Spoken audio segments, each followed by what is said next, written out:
Une heure avec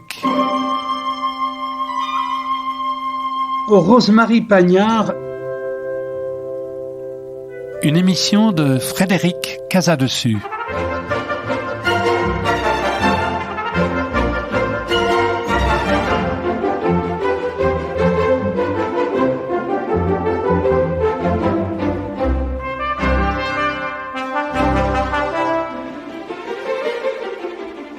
Il est des jours formidables où l'on découvre un écrivain. Autant vous le dire, Rosemarie Pagnard m'était inconnue. Non pas que j'ignorais son nom, mais je n'avais pas lu ses livres.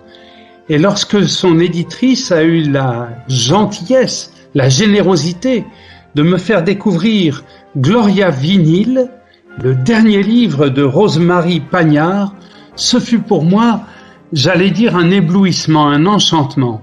Et je forme le vœu que pour vous tous, ce soit une invitation à la lecture des livres de Rosemarie Pagnard. Oh, j'entends bien ceux qui connaissent déjà ces livres se dire, mais enfin tout de même, il est bien bête celui-là, il ne la connaissait pas.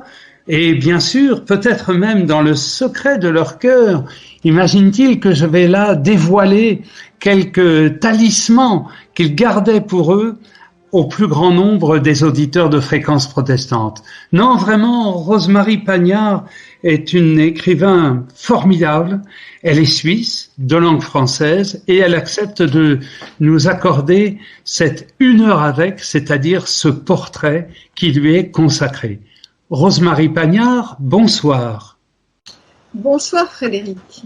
Merci beaucoup de votre accueil, et j'allais dire d'emblée 1000 pardons de ne vous avoir jamais lu jusqu'alors, et vraiment je suis tenté de songer à quelques phrases que parfois je prononce quand telle ou telle personne me dit « Oh non, je ne connais pas tel livre ou tel film ou telle œuvre », et je réponds souvent « Quelle chance vous avez, car vous allez la découvrir ». Eh bien, cette chance, elle m'est advenue en découvrant votre ouvrage Gloria Vinyle, et je pense que ce n'est qu'une première étape.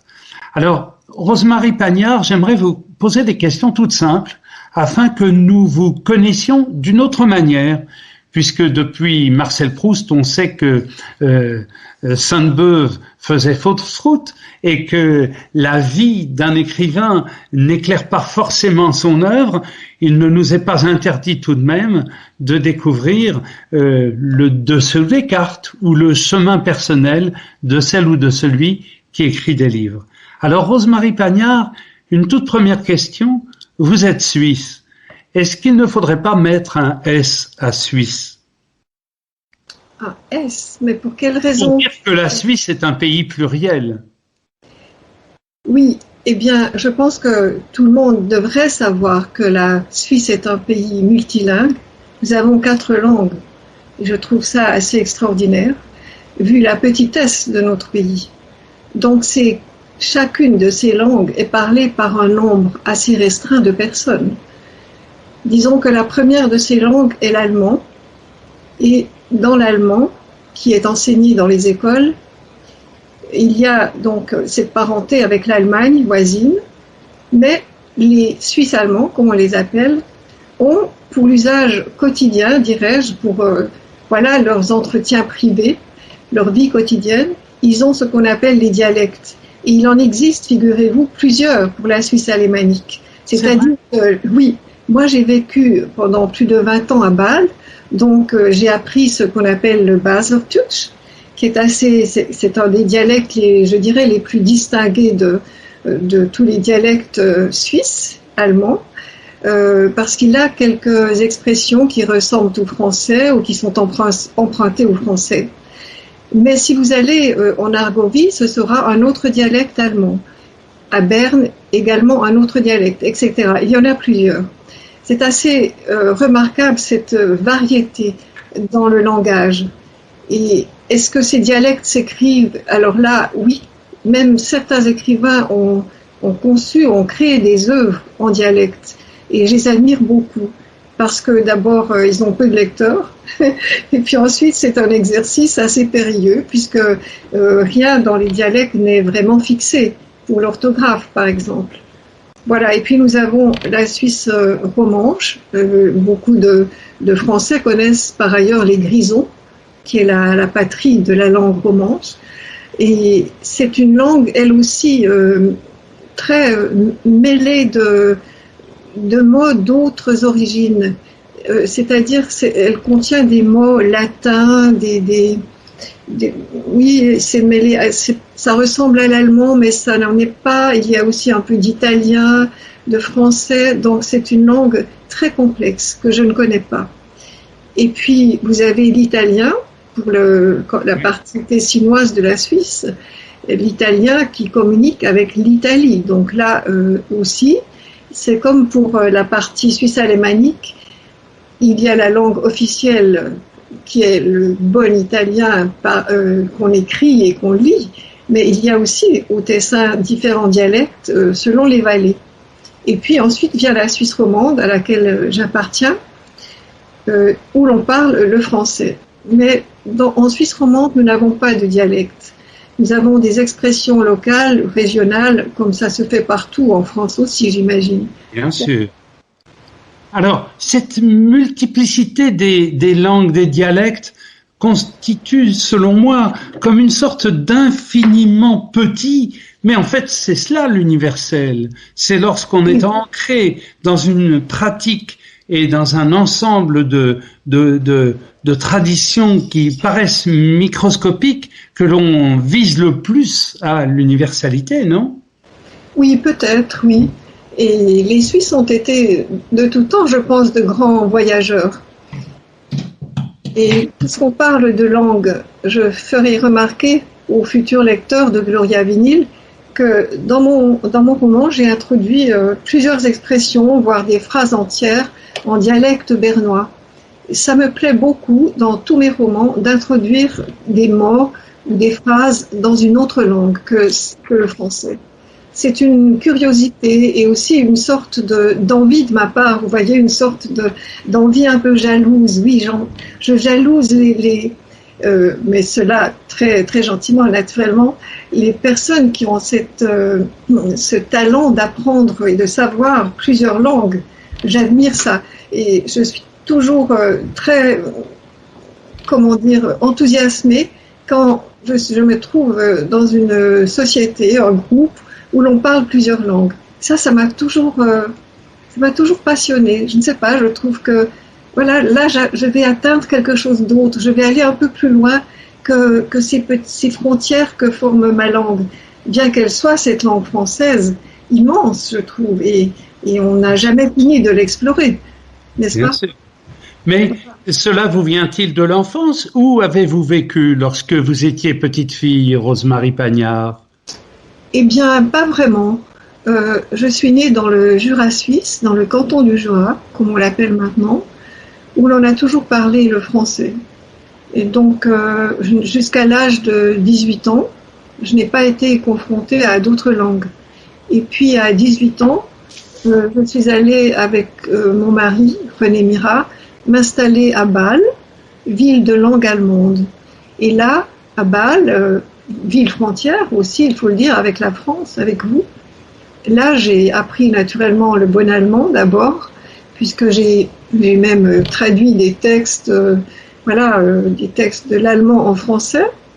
Et puis, j'ai appris aussi le dialecte de la ville, de cette ville. Alors, c'est donc dans cette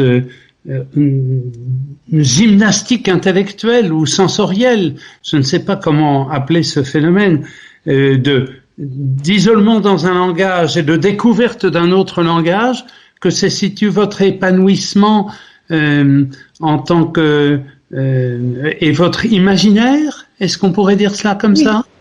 Oui, on pourrait. Et puis, voyez-vous, je trouve que une langue a quelque chose à beaucoup même à voir avec la musique.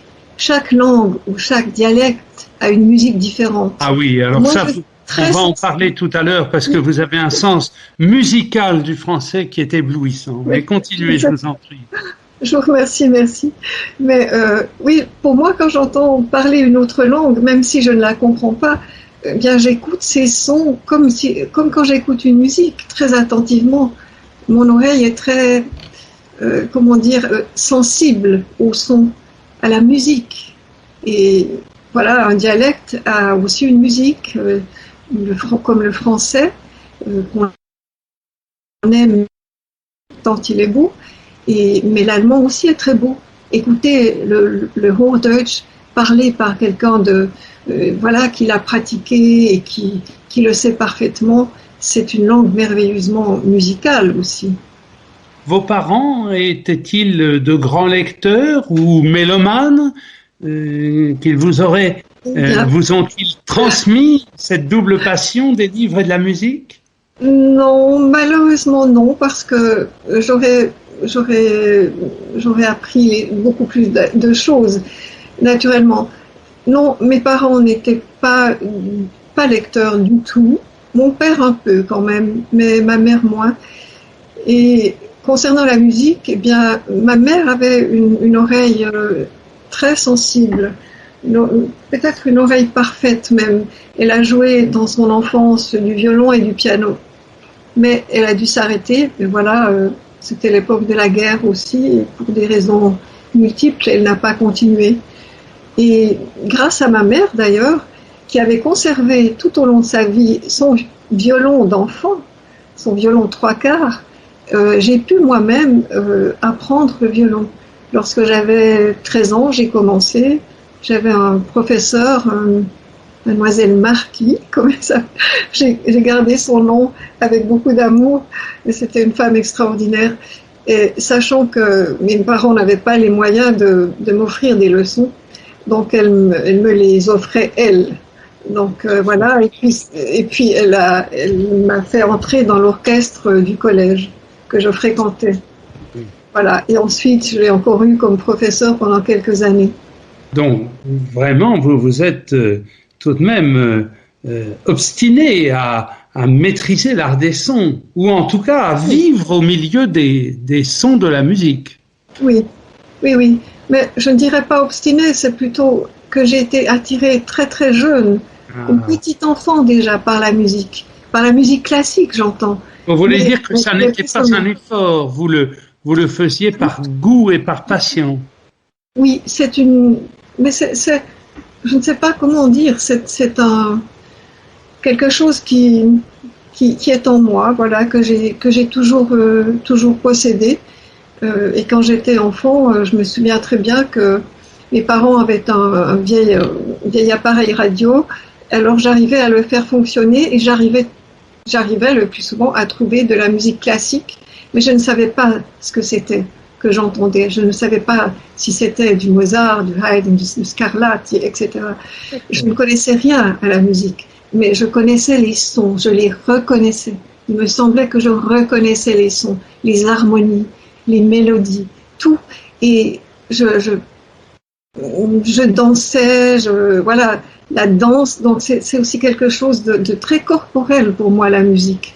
Ça touche au cœur, à l'âme, qu'on appelle l'âme ou je ne sais quoi, mais ça touche le corps aussi chez moi. Et c'est pour cette raison que je n'ai pas seulement fait du violon lorsque j'étais jeune, mais j'ai également fait de la danse classique.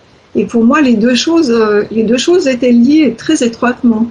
Ah, alors évidemment, on est tenté de vous demander si pendant ce temps, tandis que vous appreniez le violon, tandis que vous appreniez la danse, vous lisiez des livres, et bien sûr, quels étaient vos écrivains de chevet? Oh là là, écrivain de chevet, beaucoup dire. Si je pense à l'époque de mes 15 ans, 15-16 ans comme ça, oui, je lisais beaucoup, j'aimais beaucoup lire.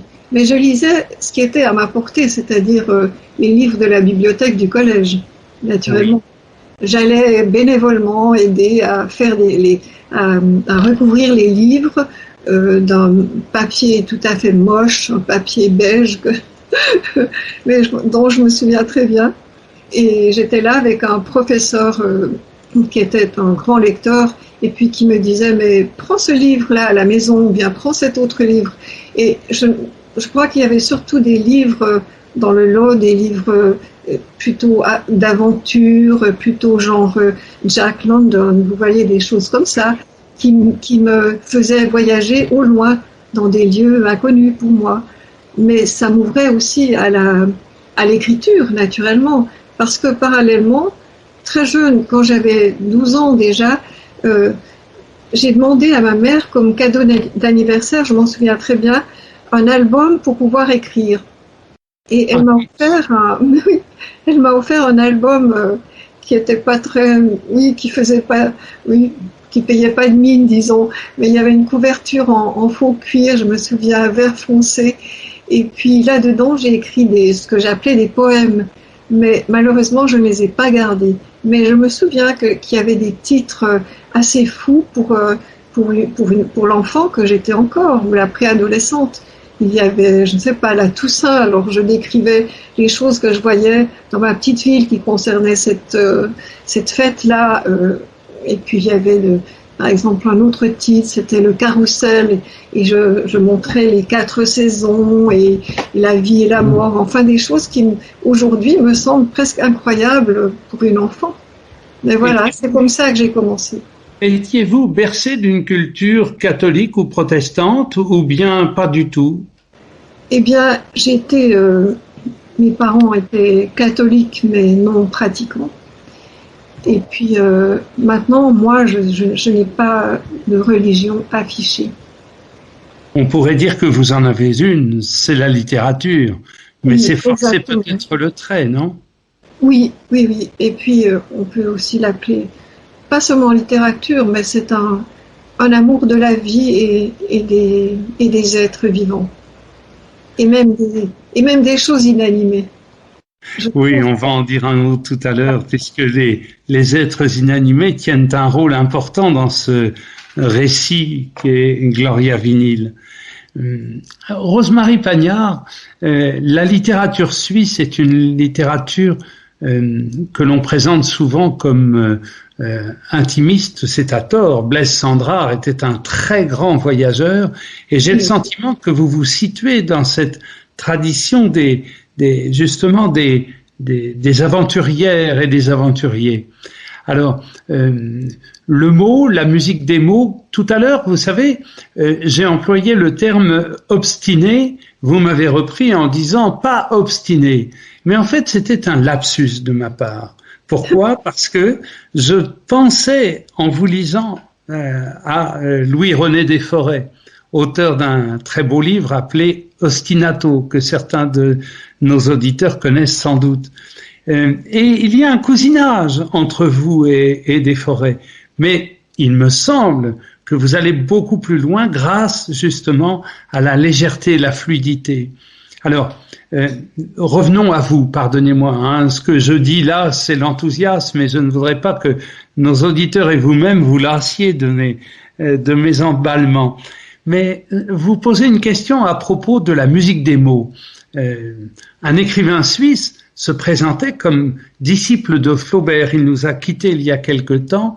Il s'appelait Jacques Chessex.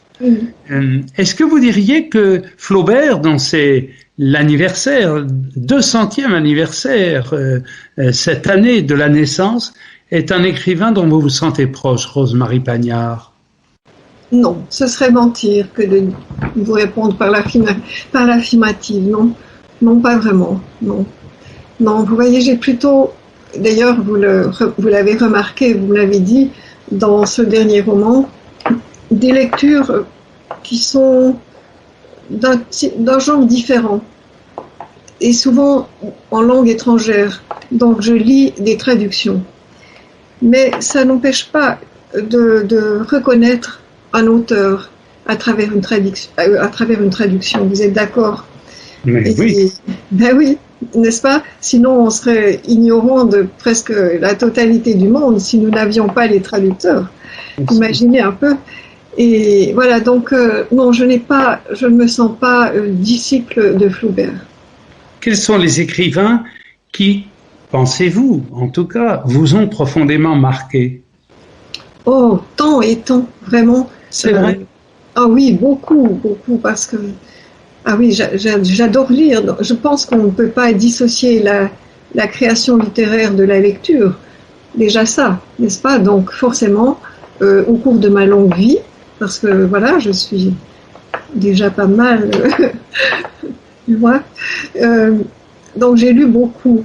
Et je pourrais vous parler des livres que j'ai lus assez récemment, disons. Alors, par exemple. Pourrait-on dire que plus que des écrivains, ce sont des livres qui vous ont accompagné lorsque vous écriviez et lorsque vous écrivez aujourd'hui? Oui, des livres, vraiment, oui. Oui, plus les livres que les écrivains.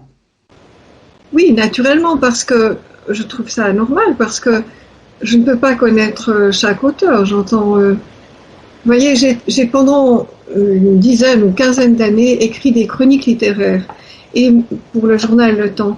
Et ma spécialité, je dis ce mot entre guillemets, ma spécialité était la littérature scandinave. Donc, j'avais des auteurs que je n'ai jamais pu rencontrer, avec lesquels je n'ai jamais correspondu, mais ils m'étaient très proches.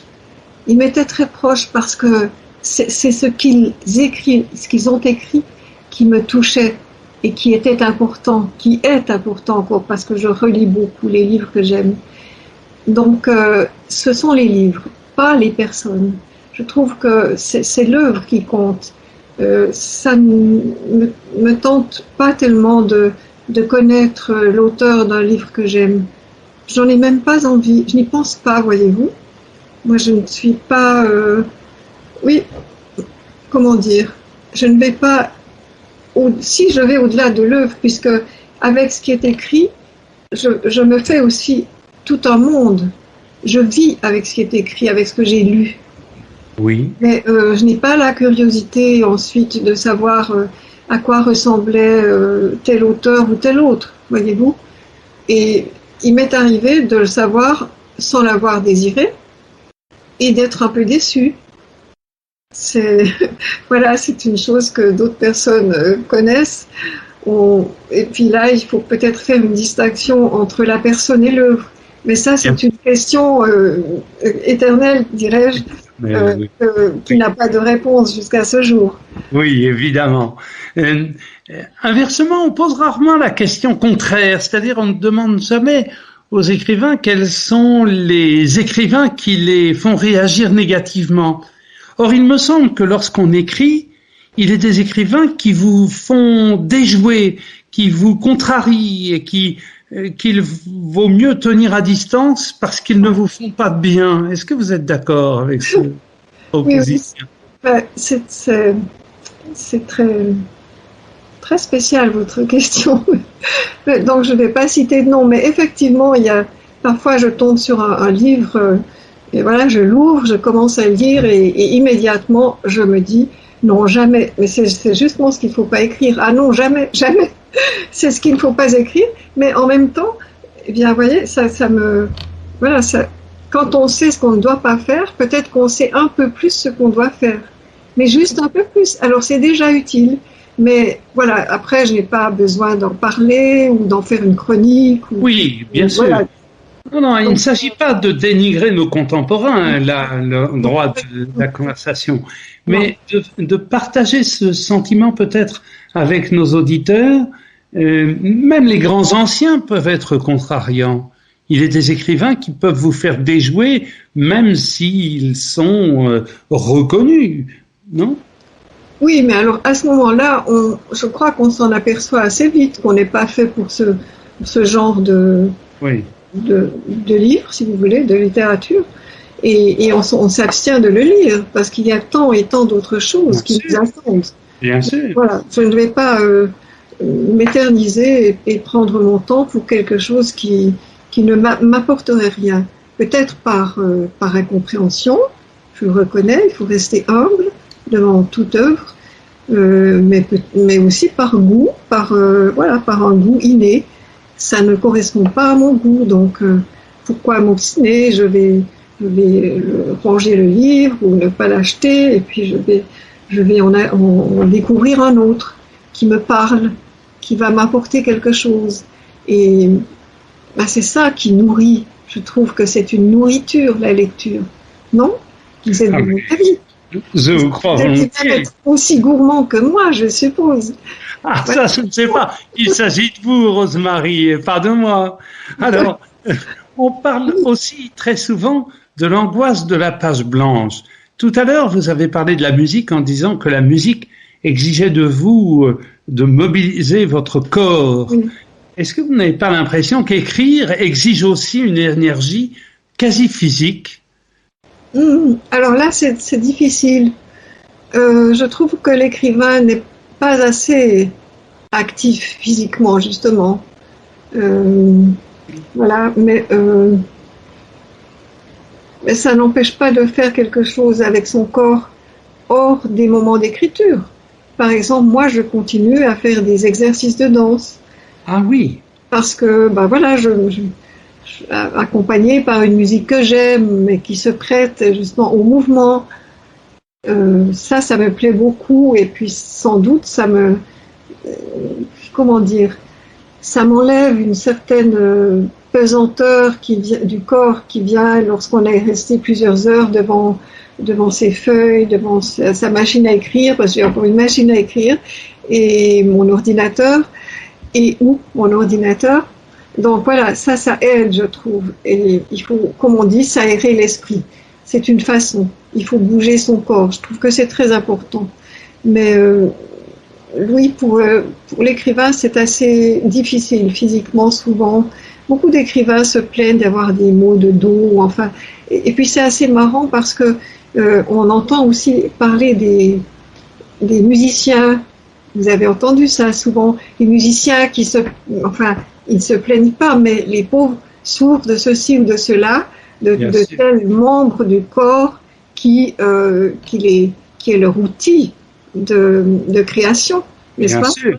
Donc voilà, pour chaque artiste, je pense qu'il y a ces deux côtés, le physique et le mental, qui doivent un peu s'accorder, et qu'il n'y ait pas trop de déséquilibre. Et ce que je pourrais dire encore là-dessus, c'est que, par exemple, pour un peintre, un plasticien, comme l'est mon mari, là, l'équilibre est presque naturel, je dirais. Parce qu'un peintre qui fait encore des toiles avec un châssis, alors il va se démener pendant plusieurs jours avec des grands gestes d'artisan, ou même lorsqu'il peint ou qu'il dessine à grands traits, le geste, tout ça, ça fait participer le corps. Donc la pensée passe de la tête au bras et ça le fait bouger. Il y a deux choses qui se marient avec harmonie. Et là, je trouve que c'est un art quasi complet, je dirais. Mais oui. Enfin, on pourrait parler de chacun des arts. Ça signifie que lorsque votre mari s'arrête de travailler, lui ne se met pas à danser, mais s'assied dans un fauteuil en se disant qu'il a bien mérité de la patrie, c'est ça? Puis se met à lire, voilà. Oui, c'est ça. Alors, Rosemary Pagnard, venons-en maintenant à votre dernier livre, Gloria Vinyle. Et vous savez, vous connaissez ce poème de Prévert dans lequel il se moque des gens qui parlent de la musique. Il parlait de chacun jouait de ce qu'il jouait, mais on n'entendait pas la musique. Alors je ne voudrais pas quand même que nous parlions de votre façon d'écrire sans faire écouter ne serait-ce que quelques lignes de votre façon d'écrire. Hein. Et donc je vais tout simplement lire le tout début du livre à nos auditeurs. Oh, ce sera bref car je suis piètre lecteur, mais tout de même pour donner à entendre et peut-être à inviter. Voilà. Dans leur cage plantée à la lisière de la forêt, les grands chiens noirs menaient leur tapage matinal. Sur le seuil de la cuisine apparut, bien avant l'heure habituelle, une petite fille flottant dans une chemise de nuit bleue à motif de voilier blanc. Eh bien, franchement, même en ayant lu plusieurs fois cette accroche, cet incipit, comme on dit, vraiment, je suis toujours épaté. C'est un enchantement. Alors, mille pardons de l'avoir lu de façon si banale, mais tout de même, j'espère que nos auditeurs auront trouvé là cette invitation au sortilège, mais sans rien qui pèse ou qui pose. Rosemarie Pagnard, il me semble que vous avez trouvé là un équilibre rare entre ce qui est onirique, ce qui est fantastique, ce qui est mystérieux, trois choses différentes, j'en conviens, et puis tout de même l'intime, l'intériorité. Est-ce que cela correspond à votre intention ou est-ce que je suis complètement délirant ? Non, je pense que vous avez tout à fait raison. Mais pour moi, c'est tout naturel de lier toutes ces choses. Le mystère, vous avez parlé du fantastique, et je ne sais plus quelle était la troisième composante. Oui, le mystère, le fantastique, l'onirique aussi. Hein. L'onirique, voilà. Eh bien, ça fait partie de toute vie humaine. Chacun pense, donc ça c'est quelque chose d'intangible. Nos pensées, c'est mystérieux, n'est-ce pas? Oui. Voilà. Et puis le hasard existe il est partout, le hasard. Donc c'est aussi quelque chose de très mystérieux. On peut l'appeler le destin, mais moi je préfère l'appeler le hasard. Vous voyez, c'est quelque chose d'immatériel, mais qui va prendre forme quand on ne s'y attend pas, et qui va tout changer peut-être. Donc, et l'onirisme, eh bien, je trouve aussi que c'est très important, c'est une réalité. Pour moi, le rêve est une réalité. Moi, je rêve beaucoup, pratiquement toutes les nuits, et je me souviens de mes rêves. C'est parfois pesant aussi, parce que dans les rêves, il n'y a pas toujours des choses agréables, mais c'est plein de fantaisie. Enfin, moi j'ai la chance de pouvoir le matin, à la table du petit déjeuner, raconter certains de mes rêves à mon mari. Il les écoute, il est stupéfait. Il me dit, mais écoute, c'est du cinéma. Je lui dis, oui, exactement, mais c'est mon cinéma à moi. Et je ne sais pas d'où il vient. Donc quelquefois c'est très drôle, mais pas toujours. Bon, ceci dit... Et à la fin du petit déjeuner, votre mari dit, c'est 200 € la séance ? Non, même pas. Non, pour lui, les séances sont gratuites. Peut-être lassantes parfois, mais je ne crois pas. Parce que les rêves que je raconte sont les plus drôles, les plus sophistiqués, voyez-vous. Je ne vais pas vous raconter n'importe quoi non plus. On a chacun ses petits domaines quand même d'intimité. Vous sélectionnez tout de même, vous sélectionnez. Oui, voilà, oui. Oui, bien sûr. Et je fais la même chose, je sélectionne lorsque j'écris un rêve. Lorsque je prends des notes sur certains rêves. Et ça peut, parfois je les emploie, parfois pas. Mais je suis toujours étonnée quand des lecteurs, peut-être un peu superficiels, me disent « Ah, mais il y a beaucoup de rêves dans ce que vous écrivez, je comprends pas tellement, c'est trop mystérieux pour moi. » Et alors j'ai envie de leur dire « Mais est-ce que si vous ne rêvez pas, ça ne veut pas dire que d'autres êtres humains ne rêvent pas, ou même les animaux rêvent. On le voit. Et c'est une autre réalité. Vous êtes d'accord? Tout à fait. Autre aspect tout de même, pour tempérer les inquiétudes éventuelles des auditeurs, vous avez le goût du fantastique, de la poésie, même si je n'oublie jamais l'avertissement de Léo Ferré, la poésie n'est pas une domestique, elle ne vient pas quand on la sonne, hein. Mais votre langue s'apparente souvent à de la poésie, mais vous racontez une histoire. Et là, j'aimerais que vous disiez quelques mots de cela, hein. Vous racontez une histoire. Et les premières pages nous mettent en présence avec le traumatisme d'une petite fille qui voit quelque chose, elle l'oublie et elle essaie de comprendre ce qui s'est passé.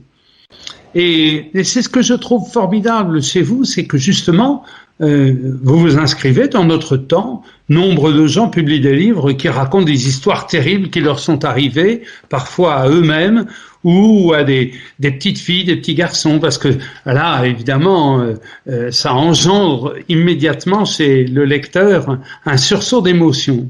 Alors, est-ce que vous pouvez nous dire quelles étaient vos intentions pour nous raconter l'histoire de Gloria Vinil? Eh bien, il faut dire d'abord que chaque roman est une exploration. Je n'ai pas un plan très défini. Je ne suis pas quelqu'un de calculateur, non. J'aime beaucoup explorer, chercher. C'est une belle chose de chercher. Oui. Et voilà, donc pour vos auditeurs, on pourrait peut-être quand même faire un tout petit résumé de cette intrigue, parce qu'en effet, comme vous l'avez fort bien dit, c'est un roman contemporain qui a une intrigue, un suspense aussi, et qui a aussi, j'espère, beaucoup d'humour. Tout à fait.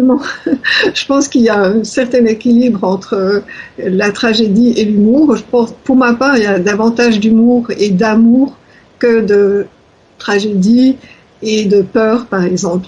Voilà, donc c'est une intrigue. Au départ, il y a Gloria Vinil, une jeune photographe de 26 ans, qui vient de décider qu'elle a un nouveau projet de travail. C'est très important pour elle. Elle va capter le plus d'images possible du Muséum d'histoire naturelle de sa ville, un muséum qui est promis à une démolition prochaine. D'autre part, il y a Arthur Ambul Sittenhofen, qui lui est un peintre hyper réaliste et qui a le même projet que Gloria. Il veut capter le plus d'images possible de ce qui reste de ce muséum.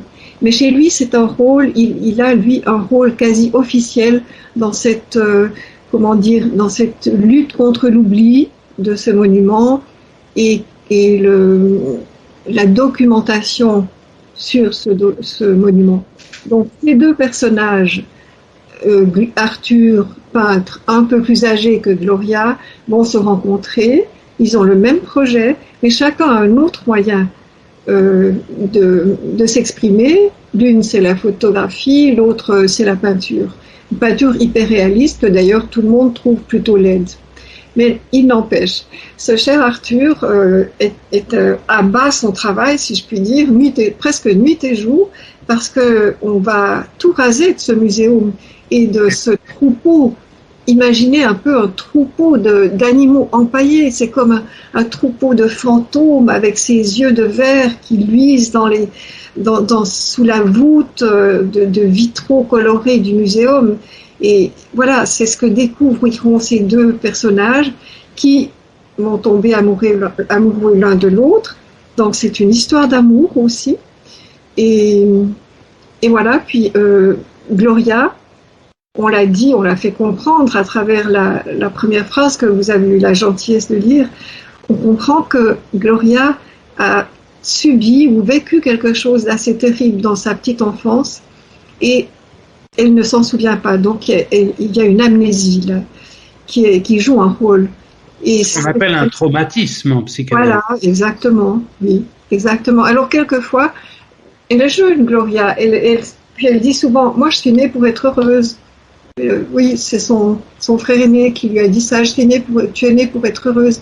Et elle y croit fermement, c'est une jeune femme. Moi j'en connais beaucoup de cet âge aujourd'hui, de ces femmes qui sont dans le fond très romantiques, je trouve. Oui, très sentimentales aussi, et voilà, toute prête à aimer quelqu'un, un homme ou une femme, mais de tout son cœur. Le mécanisme de la croyance est à l'œuvre pour elle aussi. Oui, tout à fait, voilà. Et puis, donc, cette amnésie va jouer un rôle, parce qu'il faut dire que Gloria est orpheline, elle est élevée par sa tante Genia, une grande lectrice, on pourra peut-être y revenir, et elle a 5 frères qui ont tous des métiers assez extraordinaires, sortant du commun. Ah oui. Oui, ils sont drôles, je les aime bien. Et puis ses frères savent voilà, ce dont elle ne se souvient plus.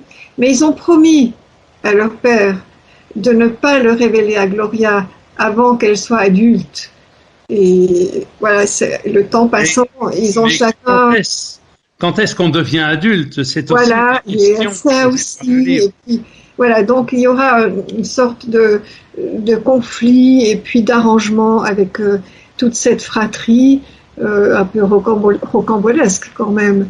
Et puis, autour de Gloria et d'Arthur, qui sont les principaux personnages, il y a donc tous ces animaux empaillés dont j'ai déjà parlé, mais il y a aussi, par exemple, le gardien, c'est un euphémisme, le gardien de ce musée de fantômes, qui est Rafi, un réfugié africain, qui est confronté, lui, à ces animaux venant peut-être, qui sait, de son pays, des animaux qui ont été chassés, tués, volés, on ne sait pas, mais voilà, il est confronté à ça, et c'est un personnage que j'adore, Rafi, je l'aime beaucoup, et peut-être parce qu'il est le plus mystérieux, mais je l'aime beaucoup. Et puis il y a aussi comme personnage le professeur Dreimal, qui est un homme très âgé, un scientifique qui a travaillé toute sa vie dans ce muséum et qui, par on ne sait quelle folie, continue à y travailler alors que c'est en vain,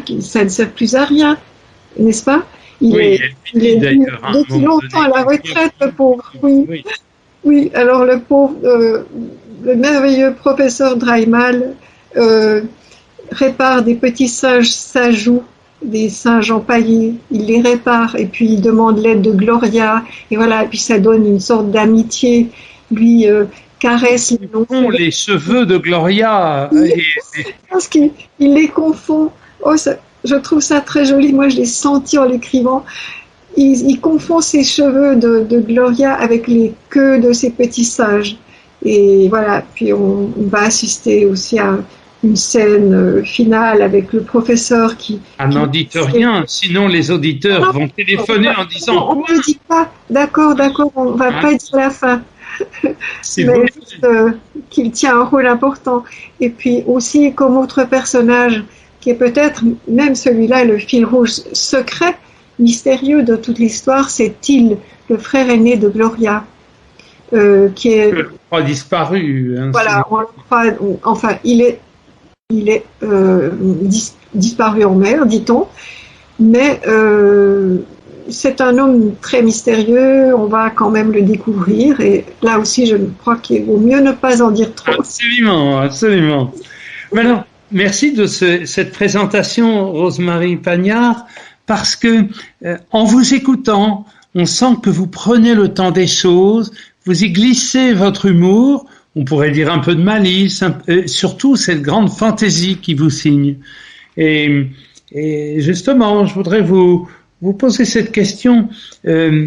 Comment choisissez-vous le nom de vos personnages? Tout de même, Gloria Vinyl. Alors Gloria, tout le monde voit à quoi on se réfère. Vinyl, les plus anciens de nos auditeurs savent aussi à quoi on se réfère. Alors, je vous soumets cette interprétation. Le vinyle, c'est un disque dont la sonorité est réputée plus profonde que le CD, et encore davantage, bien sûr, que le son produit par un ordinateur, son compressé. Le vinyle offre une profondeur sonore incomparable. Est-ce pour cette raison que vous avez appelé votre héroïne de la sorte? Alors, vous avez tout à fait raison à propos du son, mais ce n'est pas à cause de cela. Je ne sais pas exactement comment ça s'est fait. Vous savez, moi, je choisis des noms comme ça, je les écris sur un bout de papier, et puis je me figure le personnage. Mais là, c'est seulement après coup que je comprends que ça correspond vraiment à quelque chose de la personnalité, de la psychologie du personnage. Et là, dans Gloria Vinyl, on me l'a fait comprendre d'ailleurs, ce sont souvent les lecteurs qui me renseignent. Vous savez, c'est comme ça. Il faut toujours apprendre de ses lecteurs. C'est beau, ça. Alors, il y a le sacré, Gloria, c'est glorieux, naturellement, c'est éclatant, c'est plein de lumière. Et vinyle, c'est noir. C'est noir, c'est comme le pétrole. Et c'est aussi obsolète, comme les disques vinyles. Vous voyez, c'est quelque chose qui est passé. Donc ça rejoint aussi ce côté du muséum qui va disparaître, du professeur qui va disparaître, etc. Il y a un côté, c'est l'oubli aussi. Mais Gloria reste. Je pense que c'est le plus important. Et puis, comment je choisis les autres noms? Eh bien, comme toujours, j'ai de la difficulté à répondre à cette question. Mais je crois que c'est c'est une recherche qui est d'abord inconsciente en moi. Je vois leur personnage. C'est très visuel quand j'écris. Hein. Je me fais mon petit cinéma. Ah oui? Oui, c'est pour ça que j'ai parlé de cinéma à propos des Mais rêves. vous avez un plan tout de même ou pas du tout? Oui, et puis voilà, bon, alors Pardon, vous avez un plan du non, livre? Pas du tout. non, Même... j'ai pas de plan, non. Arrive un personnage, je sais qu'il là il y a un homme, là il y a un jeune homme, là il y a un enfant, et puis je l'imagine, et à force de l'imaginer, je vois toujours un peu plus de choses, et puis j'écris des noms comme ça me vient, et puis j'ai pas envie de donner des noms trop ordinaires, je ne sais pas pourquoi, puisque c'est du roman. Restons dans le roman. C'est beau le roman, non? Ah oui, je suis bien d'accord avec vous et je pense que nos auditeurs aussi. Oui, C'est-à-dire et puis, vous voyez, j'ai trouvé, il n'y a pas si longtemps, j'ai relu un auteur suédois que j'adore, c'est Torgny Lindgren. Et puis là, il dit quelque chose sur les noms. Il y a 2 nouvelles qui concernent l'importance du nom. Alors d'abord, il y en a une qui s'intitule Gloria. Puis je me suis dit, ah tiens, Gloria, mais oui, qu'est-ce que c'était ça? Alors je l'ai relu. Et Gloria, là, c'est le nom d'une vache. Une vache qu'il aime beaucoup. C'est un de ses seuls biens. Voilà, bon. Et puis, à une autre place, il y a une nouvelle qui s'intitule quelque chose comme le nom. Je ne sais plus très bien. Mais cette nouvelle nous dit que, bien voilà, il s'agit, c'est plutôt ça que je devrais dire, dans cette nouvelle, il s'agit d'un jeune homme dont toute la famille a souffert de tuberculose. Ça se passe au début du XXe siècle. Et puis, lui, ce jeune homme, décide qu'il ne veut pas avoir cette maladie comme les autres. Et il a décidé que qu'il ne voulait pas entendre ce mot, le mot de la maladie. Parce que pour lui, le mot correspond à la chose. J'ai trouvé ça très intéressant, très profond comme réflexion. Et toute la nouvelle est sur ce thème. Entre le mot et la chose. Entre le mot et la chose. Donc ce jeune homme va s'isoler d'une manière complètement idiote et atroce aussi. Et puis il défend à quiconque de prononcer ce mot, le mot de cette maladie devant lui. Donc il se croit ainsi protégé de la chose. Vous comprenez?